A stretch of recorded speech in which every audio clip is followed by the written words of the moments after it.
नमस्कार, मैं जितेंद्र यादव। आप सभी का हमारे YouTube चैनल तेजस कर में हार्दिक स्वागत है। ठीक है, हम लोग गॉस की प्रमेय पढ़ रहे हैं और गॉस की प्रमेय इस चैप्टर की ये सेकंड क्लास है। तो पहली क्लास के लास्ट में हम लोगों ने गॉस की प्रमेय पढ़ा था, गॉस की प्रमेय, और इसमें हमने आपको बताया था कि फाई ई इक्वल टू होता है क्यू अपॉन एप्सिलॉन नॉट। और इसका मतलब ने बताया था कि फाई ई जो होता है वो वैद्युत फ्लक्स है, क्यू वैद्युत आवेश होता है, एप्सिलॉन नॉट निर्वात की वैद्युतशीलता होती है। तो इसका कथन मैंने बताया था कि किसी बंद गॉसियन पृष्ठ से संबद्ध जो वैद्युत फ्लक्स होता है वो उस पर उपस्थित आवेश का 1/एप्सिलॉन नॉट गुना होता है। इन किसी बंद गॉसियन पृष्ठ से संबद्ध वैद्युत फ्लक्स का मान उस पर उपस्थित आवेश का 1/एप्सिलॉन नॉट गुना होता है। ये गॉस की थ्योरम है। पिछली क्लास में हम लोगों ने यहां तक पढ़ा था और आज की क्लास में हम लोग पढ़ेंगे गॉस की थ्योरम्स के कुछ एप्लीकेशन, मतलब उनके अनुप्रयोग। तो आगे ध्यान दीजिएगा, गॉस की प्रमेय,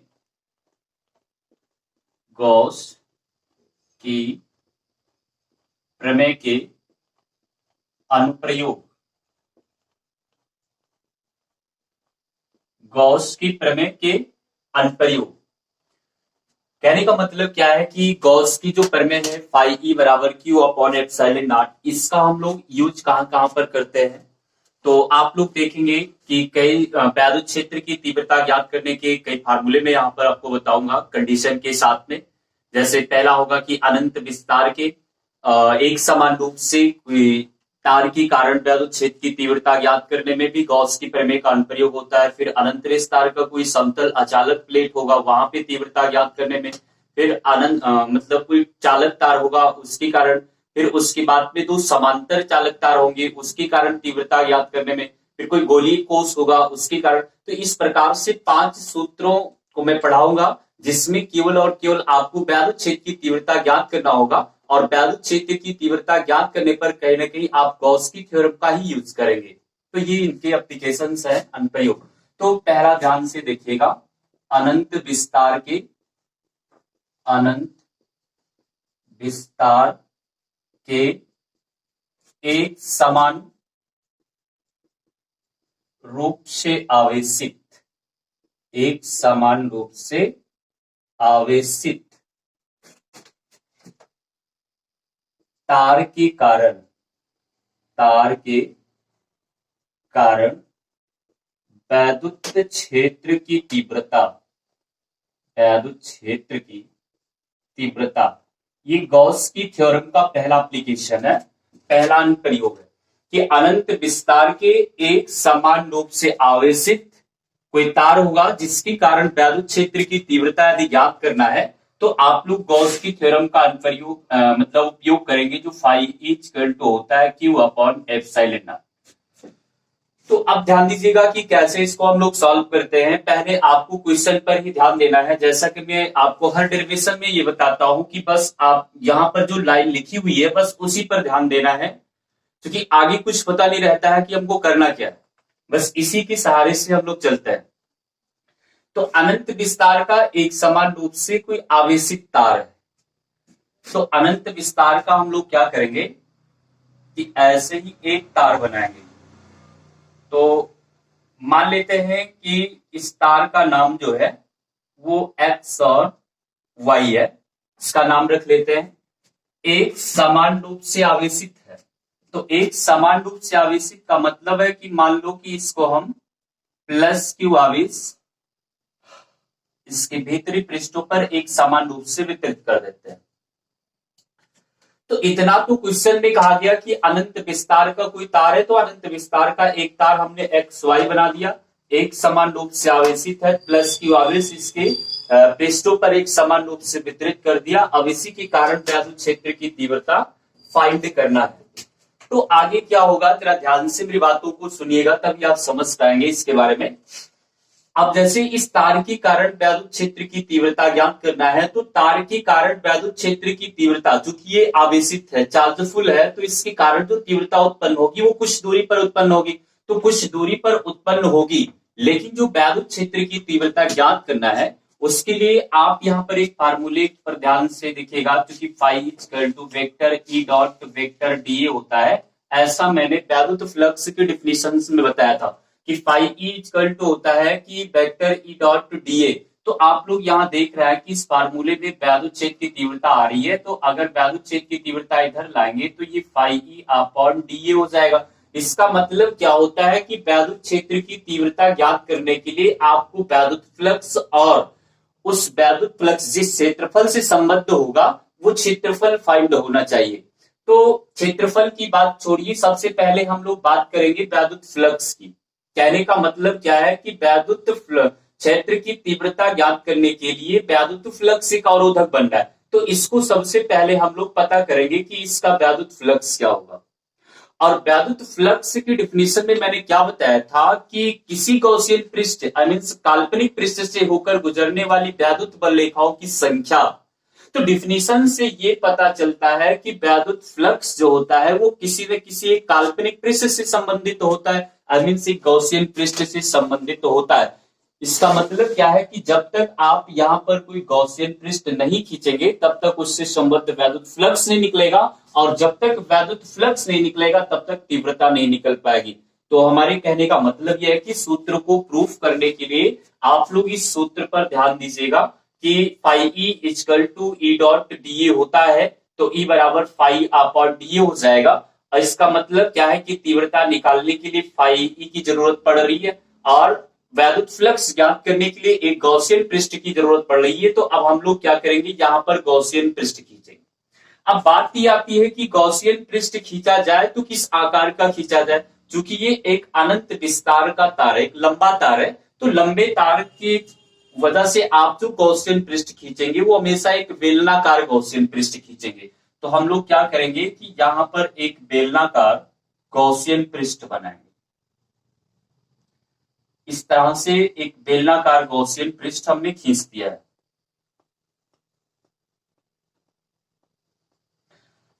अब इस बेलनाकार गॉसियन पृष्ठ से संबद्ध टोटल वैद्युत फ्लक्स आपको फाई निकालना है।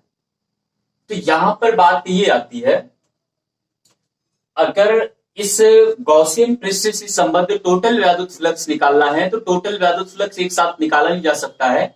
हम लोग क्या करते हैं कि इसको कई छोटे छोटे अल्पांशों में डिवाइड करते हैं और किसी भी एक अल्पांश के कारण वैद्युत फ्लक्स निकाल के फिर उसका इंटीग्रेशन करते हैं। तो इंटीग्रेशन जो होता है वो किसी भी वैल्यू को बढ़ाता है। इसका मतलब क्या है कि वो बढ़ा करके ये टोटल के कारण जो फ्लक्स होगा वो निकाल देगा। तो हम लोग यहाँ पर एक मान लेते हैं कि यहाँ पर एक गॉसियन पृष्ठ यहाँ पर खींच देते हैं और यहां से मान लीजिएगा कि ये जो गॉसियन पृष्ठ का अल्पांश है इसकी जो डिस्टेंस है वो आर है, जहां पर आपको वैद्युत क्षेत्र की तीव्रता ज्ञात करनी है। तो यहां पर मान लो ये कि बिंदु पी है और ये एक अल्पांश हमने बना दिया। अल्पांश का नाम रख लेते हैं ए बी, या वैसे ही रहने दीजिए। तो जरा ध्यान से देखिएगा कि इस अल्पांश का जो क्षेत्रफल होगा वो डीए मान लेते हैं और अल्पांश के कारण जो तीव्रता उत्पन्न होगी उसको हम लोग वेक्टर ई मान लेते हैं।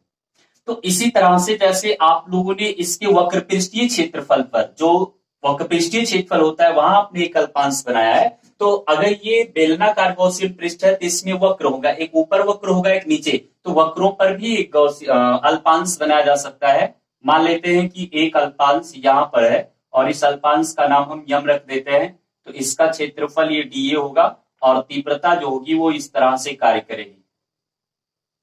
ये तो दो अल्पांश बनेंगे। अब हम लोग क्या करेंगे, सबसे पहले अल्पांश के कारण तीव्रता निकालेंगे, उसके बाद फिर संपूर्ण पृष्ठ के कारण अल्पांश के कारण वैद्युत फ्लक्स निकालेंगे, उसके बाद टोटल निकालने के लिए उसी का इंटीग्रेशन करेंगे। तो सबसे पहले यहां पर लिखा जाएगा अल्पांश के कारण वैद्युत फ्लक्स, अल्पांश के कारण वैद्युत फ्लक्स। अगर अल्पांश है तो इसके कारण जो वैद्युत फ्लक्स होगा वो भी अल्प होगा, तो इसलिए इसे लिखेंगे डी फाई ई बराबर, पहले यहां का फिर यहां का दोनों आपस में जुड़ जाएगा। मतलब आप यहां पे लिख सकते हो phi P plus phi M. क्या लिख सकते हैं, phi P plus phi M, मतलब दोनों अल्पांशों को आपस में जोड़ेंगे। इसके बाद में आगे देखिएगा डी फाई ई बराबर होगा, इसको लिख सकते हो vector E dot vector DA, और इसको भी लिखा जा सकता है vector E dot vector DA, सूत्र तो वही लगेंगे। इसके बाद में आगे डी फाई ई बराबर हो जाएगा, इसको आप लिख सकते हैं ईडीए कॉस थीटा, और इसको भी लिखा जा सकता है ईडीए कॉस थीटा। तो डी फाई ई बराबर क्या हो जाएगा, यहां आप लोग ध्यान दीजिएगा कि ये क्षेत्रफल और वैल्यू छेद की तीव्रता दोनों एक ही डायरेक्शन में है, तो कोण कोण नहीं बनाएंगे। इसका मतलब है कि 0 डिग्री का कोण यहां पर बनेगा पी पर, और यम पर जो होगा ये दोनों आपको परपेंडिकुलर दिखाई पड़ रहे हैं, जहां 90 अंश का कोण बनेगा। तो ये यहां पर आप लग सकते हैं कि ईडीए कॉस 0 अंश प्लस इसके बाद ये हो जाएगा ईडीए कॉस 90 अंश। ठीक, जहां ये फार्मूला जो हमने बताया था वेक्टर ए डॉट बी बराबर होता है ए बी कॉस थीटा से, उस फार्मूले से ऐसा हुआ है। तो यहां पर cos 90 की बात आई तो cos 90 की वैल्यू 0, तो ये पूरा हट जाएगा और बचेगा क्या, d phi E equal to E d A cos 0 की वैल्यू 1, तो ईडीए बचेगा।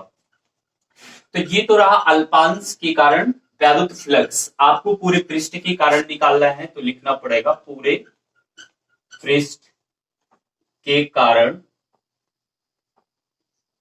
वैद्युत फ्लक्स, वैद्युत फ्लक्स।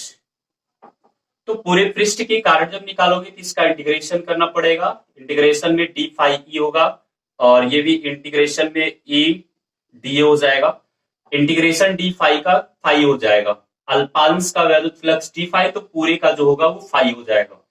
वैद्युत क्षेत्र की तीव्रता कांस्टेंट वैल्यू है, बाहर निकलेगा, इंटीग्रेशन खाली डी का होगा, तो ये फाई ई इक्वल टू हो जाएगा ई ए। अब उसके बाद में आप इसे लिख सकते हो Q अपॉन एप्सिलॉन नॉट। अब जाकर के गॉस की थ्योरम का उपयोग हुआ है, और गॉस की थ्योरम में यही बताया गया था कि phi equal to Q upon epsilon naught, तो ये हो जाएगा ई ए। अब उसके बाद में आगे ध्यान देना, इसे आप लिख सकते हो कि Q E A epsilon not, Q को लिखा जाएगा लेमडा एल बराबर ई ए एप्सिलॉन नॉट। यहां आपको थोड़ा सा डाउट हो रहा होगा, ध्यान दीजिएगा, जो यहां पर गॉसियन पृष्ठ खींचा गया है उस गॉसियन पृष्ठ की लंबाई हम एल मान लेते हैं, और इसका जो टोटल क्षेत्रफल है उसे ए मान लेते हैं, और इसका जो रेखीय आवेश घनत्व है उसे लेमडा मान लेते हैं। तो आप लोग यहाँ पर ये सोच रहे होंगे कि रेखीय आवेश घनत्व क्या होता है। देखिए ध्यान से सुनिएगा, ये डिफिनीशन 1 नंबर के क्वेश्चन में पूछी जा सकती है। रेखीय आवेश घनत्व, रेखीय आवेश घनत्व को लेमडा से डिनोट करते हैं, लेमडा बराबर होता है Q अपॉन एल। हमारे कहने का मतलब क्या है कि इस गॉसियन पृष्ठ के एकांक लंबाई पर उपस्थित आवेश क्या कहलाएगा, रेखीय आवेश घनत्व। एक बार डिफिनीशन फिर से सुन लीजिएगा कि गॉसियन पृष्ठ के एकांक लंबाई पर उपस्थित आवेश को कहा जाता है रेखीय आवेश घनत्व। तो जाहिर सी बात है कि लेमडा बराबर होता है Q अपॉन एल, तो आपको यहां पर अगर Q निकालना है तो ये क्रॉस मल्टीप्लाई करने पर हो जाएगा लेमडा एल। तो उम्मीद करता हूं कि ये डाउट आपको क्लियर हो गया होगा कि रेखीय आवेश घनत्व जो होता है वो लेमडा बराबर होता है Q अपॉन एल। अब इसे आगे अगर आप सरल करेंगे तो आपको ई की वैल्यू निकालना है, चूंकि क्या निकालना है, वैद्युत क्षेत्र की तीव्रता, तो लेमडा एल जो होगा वो ऊपर ही रहेगा और नीचे बचेगा ए एप्सिलॉन नॉट। तो इस तरह से ये हो जाएगा, यानी लेमडा एल और उसके बाद में अपॉन हो जाएगा ए एप्सिलॉन नॉट, ये वैद्युत क्षेत्र की तीव्रता निकलेगी।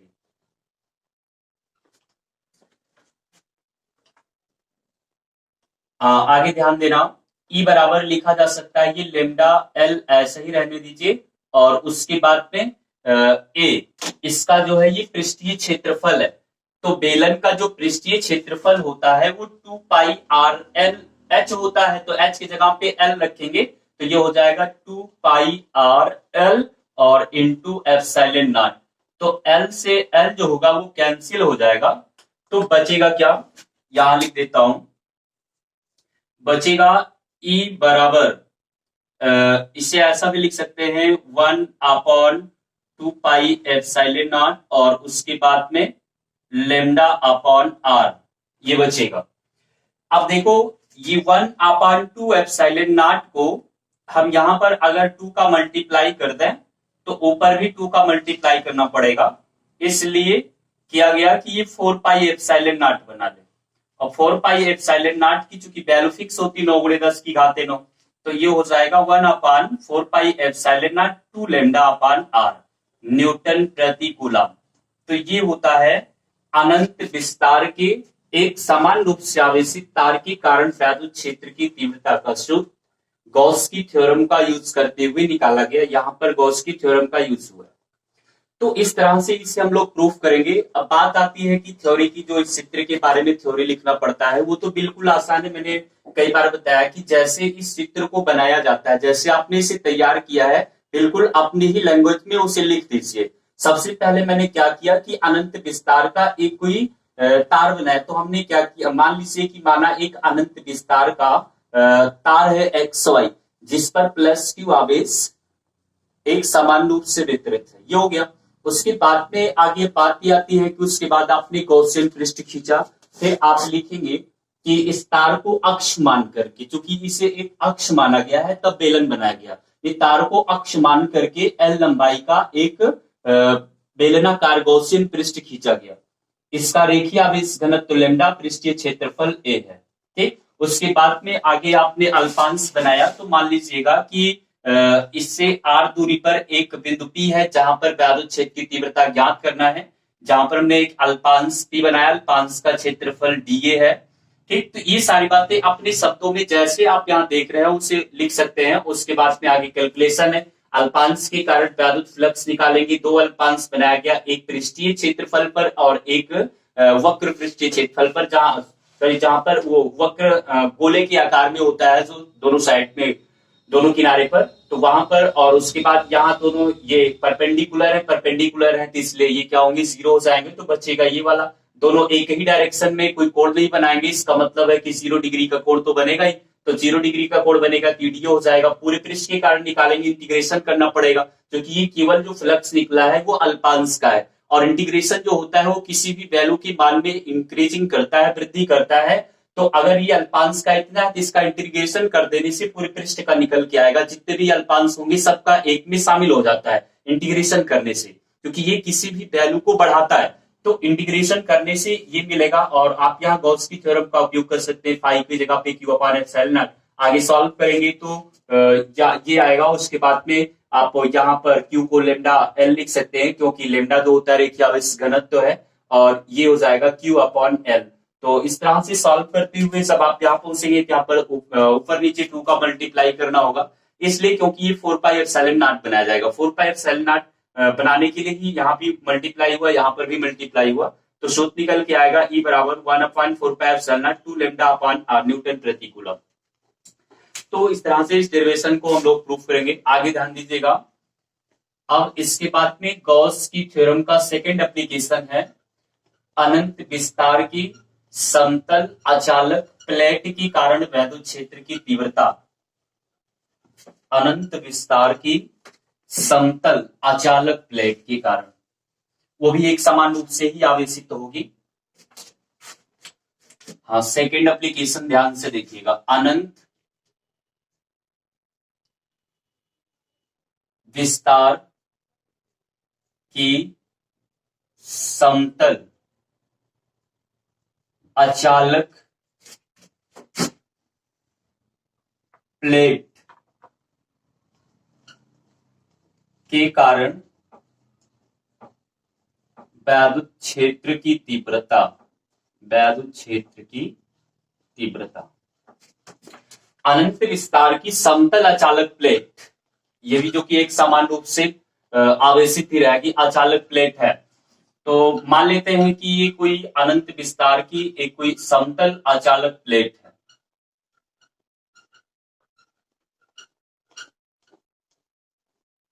इसका नाम रख लेते हैं ABCD। ये अनंत विस्तार की एक कोई समतल अचालक प्लेट है। इसी के कारण आपको वैद्युत क्षेत्र की तीव्रता ज्ञात करना होगा। तो ध्यान दीजिएगा, यदि एक समान रूप से आवेशित है तो मान लेते हैं कि इसके भीतरी पृष्ठों पर +Q आवेश एक समान रूप से वितरित है। आचालक है इसलिए भीतरों पृष्ठों पर वितरित करेंगे, क्योंकि आचालक के भीतरी पृष्ठों पर ही आवेश होता है, आंतरिक पृष्ठों सॉरी भीतरी में होता है, बाहर में नहीं होता है। चालक की बाहरी पृष्ठों पर आवेश होता है। तो इस तरह से प्लस क्यू आवेश इसके भीतरी पृष्ठों पर वितरित करेंगे। अब इसके कारण आपको तीव्रता ज्ञात करनी है, तो वही पुराना नियम इस पर भी चलेगा। आप सूत्र लिखेंगे फाई ई बराबर vector E dot vector D A. मतलब लगभग एप्लीकेशंस में इसी सिद्धांत पर भी आपको चल रहा है जो मैं आपको बता रहा हूं। अब यहाँ पर देखो, अगर ई निकालना होगा तो ई बराबर हो जाएगा phi E upon d A. तो वैद्युत फ्लक्स की जरूरत पड़ रही है। वैद्युत फ्लक्स के लिए आपको गॉसियन पृष्ठ खींचना पड़ेगा। अब यहाँ कैसा गॉसियन पृष्ठ खींचे, यहाँ भी एक बेलनाकार गॉसियन पृष्ठ खींचते हैं। इस तरह से ध्यान दीजिएगा, ये यहाँ पर हम लोग क्या किए कि बेलनाकार गॉसियन पृष्ठ खींच देते हैं। तो अब ये जो बेलनाकार गॉसियन पृष्ठ है, इससे संबद्ध टोटल वैद्युत फ्लक्स निकालना पड़ेगा, तब तीव्रता निकलेगी। और टोटल फ्लक्स निकालने का कोई सिद्धांत नहीं है, इसका टोटल फ्लक्स नहीं निकाला जा सकता। बस एक ही उपाय है, इसे कई छोटे छोटे अल्पांशों में डिवाइड करेंगे। तो जब कई छोटे छोटे समान अल्पांशों में डिवाइड करेंगे तो किसी भी एक अल्पांश के कारण तीव्रता निकालेंगे, सॉरी फ्लक्स निकालेंगे, तो वो अगर निकल जाएगा तो उसका इंटीग्रेशन करने से इसका टोटल निकल जाएगा। जैसे पिछले सूत्र में था, सेम वही कॉन्सेप्ट यहां भी चलेगा। अब ध्यान देना, जहां पर हम लोग मान लेते हैं कि एक बिंदु P है जहां पर आपको तीव्रता फाइंड करना होगा, तो यहाँ एक अल्पांश बनाएंगे तो इसका क्षेत्रफल जो होगा डी हो जाएगा, वैद्युत क्षेत्र की तीव्रता ई हो जाएगी। उसके बाद में सेम उसी प्रकार से यहाँ पर भी आप एक अल्पांश बना सकते हो। मान लो कि ये आर है और यहाँ पर जो अल्पांश होगा वो डी हो जाएगा और इसकी जो तीव्रता होगी वो ई हो जाएगी। अब आगे ध्यान देना, एक अल्पांश यहाँ पर भी बनाया जा सकता है। तो एक अल्पांश यहाँ बनाओगे तो इसका नाम रख लेते हैं यन, और यन रख लोगे तो ये हो जाएगा इसका क्षेत्रफल, और उसके बाद में ये इसकी वैद्युत क्षेत्र की तीव्रता हो जाएगी। कहने का मतलब क्या है कि 3 स्थानों पर आपने अल्पांश बनाया। अब उसके बाद में अल्पांश के कारण वैद्युत फ्लक्स निकालना होगा। यहां पर लिखेंगे अल्पांश के कारण वैद्युत फ्लक्स। तो अल्पांश के कारण जो वैद्युत फ्लक्स होगा बहुत ज्यादा तो होगा नहीं, अल्प ही होगा, इसमें डी फाई लिखेंगे। और उसके बाद में 3 अल्पांश आपने बनाया है, तो यहाँ पर लिखेंगे फाई पी का मतलब है कि पी के स्थान पर, और उसके बाद में फिर फाई आर, फिर उसके बाद में फाई एम, 3 स्थानों पर था। तो ध्यान दो, इससे लिखेंगे फाई ई बराबर, फार्मूले सबके लिए वही चलेंगे, vector E dot vector D A plus यहाँ पर भी होगा vector E dot vector D A plus vector E dot vector D A. अब कुछ लोग ये सोच रहे होंगे, इनको शौक लगी है कि वही चीज 3-3 बार लिख रहा है। देखो आगे आप समझ जाएंगे कि क्यों ऐसा किया जा रहा है। तो देखो डी फाई ई बराबर क्या होगा, इसे आप लिख सकते हैं E d A cos theta, और ये भी हो जाएगा E d A cos theta, और ये भी हो जाएगा E d A cos theta. जो फार्मूला आपको बताया गया है vector A dot vector B बराबर ए बी कॉस थीटा के अवेलेबल होता है। अब ध्यान दो, यहीं से थोड़ा सा चेंजिंग हो जाती है कोणों की, इसलिए मैंने इसको यहाँ पर लगातार लिखा अलग अलग, है ना। नहीं तो ऐसा होता तो मैंने इसको ज्वाइंट कर देता, आगे 3 कर देता सबको जोड़ करके, लेकिन थोड़ा सा डिफरेंट है। अब ध्यान से देखो, अगर P की बात करें तो D और E दोनों एक ही डायरेक्शन में है, 0 डिग्री का कोण बनाएंगे। इसका मतलब क्या है कि इसे आप लिखेंगे ईडीए कॉस 0 प्लस, जहां पर भी सेम सिचुएशन है 0 डिग्री का कोण बनेगा, तो ये भी हो जाएगा ईडीए कॉस 0 प्लस, यहाँ दोनों परपेंडिकुलर है, डीए और ये दोनों परपेंडिकुलर है, तो ये बन जाएगा ईडीए कॉस 90। कॉस 90 की वैल्यू 0 तो पूरा खत्म, ये कॉस 0 की वैल्यू 1, कॉस 0 की वैल्यू 1, तो ये सेम चीज प्राप्त हो रही है। अब आप इसे लिख सकते हो डी फाई ई बराबर 2 ई डी ए। तो ये तो रहा अल्पांशों के कारण वैद्युत फ्लक्स। पूरे पृष्ठ के कारण आपको यदि निकालना है तो क्या करेंगे, यहां पे लिखना पड़ेगा पूरे पृष्ठ के कारण वैद्युत फ्लक्स, पूरे पृष्ठ के कारण वैद्युत फ्लक्स। तो पूरे पृष्ठ के कारण वैद्युत फ्लक्स फाई ई हो जाएगा। उसके बाद में इसका आप इंटीग्रेशन करेंगे तो 2 ई डी होगा, और ये फाई ई बराबर हो जाएगा 2 ई बाहर निकलेगा, और ये डी ए का ए बन जाएगा। अब इसे गॉस की थ्योरम से आप इसे क्यू अपॉन एप्सिलॉन नॉट लिख सकते हैं। आगे ध्यान देना, तो ये हो जाएगा 2 ई ए आपको ये तो निकालना, ये तो Q बराबर हो जाएगा 2E A epsilon not cross multiply करने पर। ध्यान देना, इसमें जब लंबा तार था तो वहां रेखीय आवेश घनत्व था। अब अगर यहाँ पे समतल अचालक प्लेट है तो यहाँ पर पृष्ठीय आवेश घनत्व होता है, इतना याद रखिएगा। पृष्ठीय आवेश घनत्व, पृष्ठीय आवेश घनत्व। लंबा तार तो रेखीय आवेश घनत्व, तो आप बोलेंगे कि एकांक लंबाई पर जो आवेश होगा उसे रेखीय आवेश घनत्व कहेंगे। और पृष्ठीय आवेश घनत्व जो कि समतल, इसमें एरिया होगी, क्षेत्रफल होगा, तो इसे कहा जाता है पृष्ठीय आवेश घनत्व। और पृष्ठीय आवेश घनत्व को सिग्मा से लिखते हैं, सिग्मा बराबर होता है Q अपॉन A। इसका मतलब एकांक क्षेत्रफल पर जो आवेश होगा उसे कहेंगे रेखीय आवेश घनत्व। तो यहाँ जो फार्मूला होता है सिग्मा बराबर Q अपॉन A, तो आप लिख सकते हो Q बराबर सिग्मा इंटू ए। तो यहां लिखा जा सकता है सिग्मा इंटू ए बराबर 2E A एप्सिलॉन नॉट।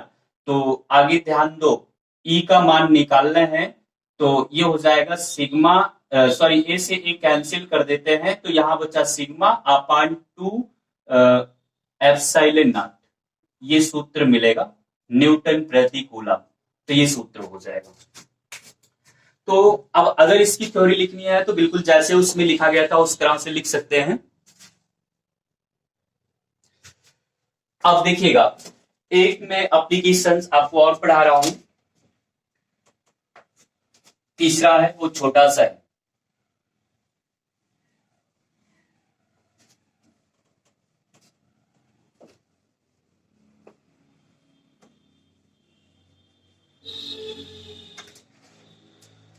अब तीसरा देखिएगा, चालक तार के ठीक बाहर, चालक तार के ठीक बाहर वैद्युत क्षेत्र की तीव्रता, वैद्युत क्षेत्र की तीव्रता, चालक तार के ठीक बाहर वैद्युत क्षेत्र की तीव्रता। ध्यान देना, चालक तार है, तो मान लेते हैं कि ये कोई चालक तार है, इसको बिल्कुल आप यहां से डार्क कर दीजिएगा, इसलिए क्योंकि चालक के केवल बाहरी पृष्ठों पर आवेश होता है, आंतरिक पृष्ठों पर आवेश नहीं होता। तो इसके बाहरी पृष्ठों पर प्लस Q आवेश एक समान रूप से वितरित कर देंगे। जो बोल रहा हूं यही लिखना होगा कि मान लो कि एक चालक तार XY है, जिसके अब चालक होने की वजह से बाहरी पृष्ठों पर अब वितरित करेंगे, जिसके बाहरी पृष्ठों पर प्लस Q आवेश एक समान रूप से वितरित है। अब चूंकि ये आवेशित है तो जाहिर सी बात है तीव्रता उत्पन्न होगी, वही तीव्रता निकालना भी है। तो इस तार से मान लेते हैं कि R दूरी पर एक बिंदु कोई P है, जहां पर आपको वैद्युत क्षेत्र की तीव्रता E फाइंड करना है, ठीक ना। अब ध्यान दो,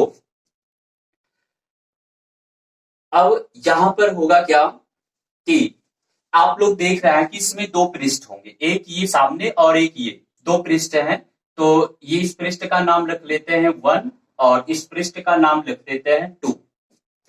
तो पृष्ठ 1 के कारण जो तीव्रता उत्पन्न होगी वो हो जाएगी E1, और पृष्ठ 2 के कारण जो तीव्रता उत्पन्न होगी वो हो जाएगी E2। दोनों के डायरेक्शन एक ही तरह होंगे क्योंकि दोनों पृष्ठों पर पॉजिटिव चार्ज है, और पॉजिटिव चार्ज के कारण जो तीव्रता उत्पन्न होती है उसकी डायरेक्शन उससे दूर होती है, कई बार मैंने बताया है। तो इस तरह से ये हो जाए। देखिए छोटी छोटी बातें होती है जिस पर अगर हम लोग इग्नोर करते हैं तो वो परेशान करती हैं, और उससे अगर हम लोग सुने रहते हैं तो इन सारी बातों पे कोई डाउट नहीं होगा। जैसे मैंने ये बताया है कि पॉजिटिव चार्ज के कारण जो तीव्रता होती है उसकी डायरेक्शन उससे दूर, और निगेटिव के कारण उसकी डायरेक्शन उससे नजदीक। ये कई जगहों पर ये बात यूज हुई, इसका मतलब अभी ये बात मैंने यहाँ पर ऐसे कर दिया तो बहुत सारे स्टूडेंट होंगे जिनके मन में ये डाउट चलेगा कि इनको ये डायरेक्शन कैसे पता चलता है, इसका मतलब रटना पड़ेगा। तो रटने की कोई जरूरत नहीं है, वो बात जो मैंने बताया उससे आपको दिमाग में रखना पड़ेगा कि होता कैसे क्या है। तो ये इतनी बातें होंगी। हमने क्या किया कि एक चालक बनाया, चालक की बाहरी पृष्ठों पर प्लस Q आवेश एक समान रूप से वितरित कर दिया। इस चालक से R दूरी पर एक बिंदु P लिया, और जहां पर वैद्युत क्षेत्र की तीव्रता फाइंड करना है, इसमें दो पृष्ठ होंगे, एक को मैंने 1 नाम दिया और एक 2 दे दिया। तो 1 के कारण तीव्रता E1, 2 के कारण तीव्रता E2, दोनों के डायरेक्शन सेम होंगे, इसलिए क्योंकि पॉजिटिव चार्ज दोनों पर है, और पॉजिटिव चार्ज के कारण तीव्रता की डायरेक्शन दूरी होती है। तो अब पहले 1 के कारण तीव्रता E1 निकालेंगे, उसके बाद 2 के कारण तीव्रता E2 निकालेंगे। परिणामी तीव्रता यानी पूरे तार के कारण निकालने के लिए E1 और E2 को प्लस करेंगे क्योंकि सबके डायरेक्शन एक जैसा ही है। अब पहले लिखेंगे पृष्ठ 1 के कारण, पृष्ठ 1 के कारण तीव्रता E1 बराबर, अगर हम एक पृष्ठ की बात करें तो यह एक समतल पृष्ठ है और समतल के कारण जो अभी अभी मैंने सूत्र निकलवाया वो सिग्मा अपान 2 एप्सिलॉन नॉट निकलवाया अभी इसके पहले, तो वो कंडीशन यहां पर फॉलो कर जाएगी कि अगर इस एक पृष्ठ की बात करें तो यह पृष्ठ एक समतल है और समतल के कारण तीव्रता का सूत्र ये होता है, तो ये गॉस की थ्योरम का उपयोग करके ही आया है, तो आप मान लो कि यहाँ पे कर ही दिए हैं, तो ये हो जाएगा सिग्मा अपान 2 एप्सिलॉन नॉट और उसके बाद में फिर पृष्ठ 2 के कारण तीव्रता, पृष्ठ 2 के कारण तीव्रता, तो पृष्ठ 2 के कारण जो तीव्रता होगी E2 होगी वो भी वही भाग होगा सिग्मा अपान 2 एप्सिलॉन नॉट परिणामी तीव्रता। इसके बाद क्या निकालेंगे, परिणामी तीव्रता, तो परिणामी तीव्रता जो होगी E बराबर वो हो जाएगा E1 प्लस E2, तो E बराबर होगा ये sigma upon 2 epsilon not plus ये भी है सिग्मा अपान 2 एप्सिलॉन नॉट। अब उसके बाद में ये हो जाएगा 2 सिग्मा अपान 2 एप्सिलॉन नॉट, 2 से 2 कैंसिल, तो बचेगा क्या E बराबर sigma upon epsilon not Newton प्रति कूलम।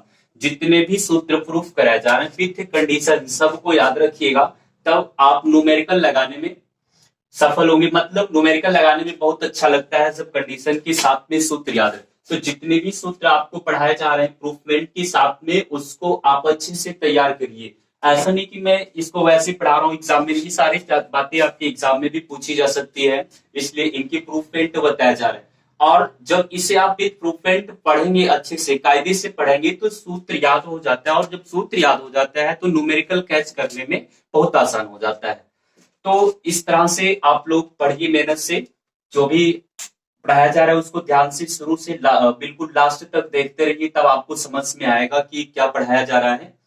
और वीडियो जो है वो उसको आप शुरू से बिल्कुल लास्ट तक देखते रहेंगे और इसे करने की जरूरत है। जो मैंने पढ़ा दिया उसको आप अपने दिमाग में रखिए और उसी तरह से जैसे मैं कर रहा हूं उस तरह से आप इसे करने का प्रयास करिए, तो उम्मीद करता हूं कि आप अच्छे से लगा ले जाएंगे। अब इसके बाद में 2 एप्लीकेशंस और बच रहे हैं। एक है अब तो ये एक सिंगल था, उसके बाद में 2 समांतर तार रखे जाएंगे, उनके कारण तीव्रता निकाली जाएगी।